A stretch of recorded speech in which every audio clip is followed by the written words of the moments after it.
below. And far to the east in the darkness of Malorea, maimed Torak started up from his bed as a chill coursed through his heart. Again the fox laughed. Then it ran away, but stopped to look back. Riva saw that it was a fox no longer, but the great silver wolf form of Belgarath.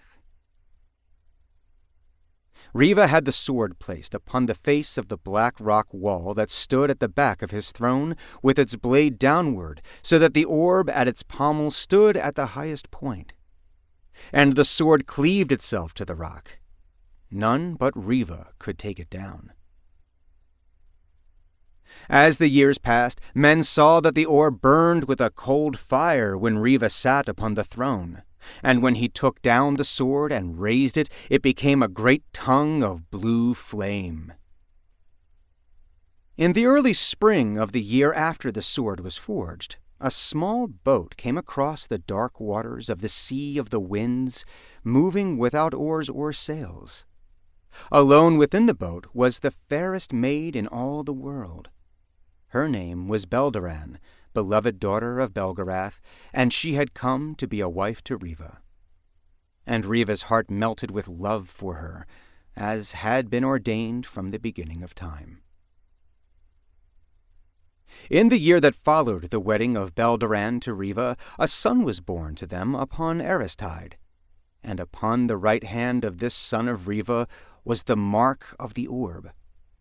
Straightway Riva carried his infant man-child to the hall of the Revan king and placed the tiny hand upon the orb. The orb knew the child and glowed with love for him. Ever afterward, the hand of each descendant of Riva bore the mark of the orb, that it might know him and not destroy him when he touched it, for only one of Riva's line could touch the orb in safety. With each touch of infant hand upon the orb, the bond between Riva's line and the orb grew stronger, and with each joining, the brilliance of the orb increased. Thus it was in the city of Riva for 1,000 years.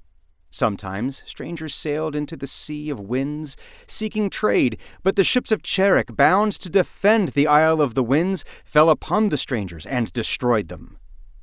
But in time the Alorn kings met and determined in council that these strangers were not the servants of Torak, but bowed instead to the god Nedra. They then agreed to let the ships sail the Sea of the Winds unmolested. For, the Revan king told his fellow monarchs, a time may come when the sons of Nedra will join with us in our struggle against the Angaraks of Torak One-Eye. Let us not offend Nedra by sinking the ships of his children. The ruler of Riva spoke wisely, and the Alorn kings agreed, knowing that the world was changing. Then treaties were signed with the sons of Nedra, who took a childish delight in signing scraps of parchment. But when they sailed into the harbor at Riva, with their ships bearing full loads of gaudy trinkets upon which they placed high value, the Revan king laughed at their folly and closed the gates of the city to them.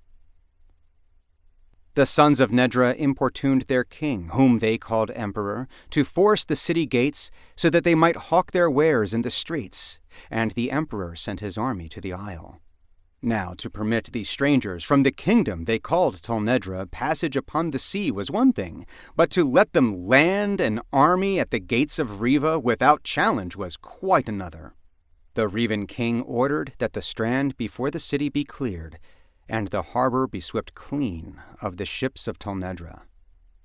And it was done. Great was the wrath of the emperor of Tolnedra. He assembled his armies to cross the Sea of Winds and do war. Then the peace-loving Alorns held council to try reason upon this rash emperor, and they sent out a message to advise him that, should he persist, they would rise up and destroy emperor and kingdom and sweep the wreckage thereof into the sea. And the emperor gave heed to this quiet remonstrance and abandoned his desperate adventure. As years passed and the Revan king realized that these merchants from Tolnedra were harmless, he allowed them to build a village upon the strand before his city, and there to display their useless goods.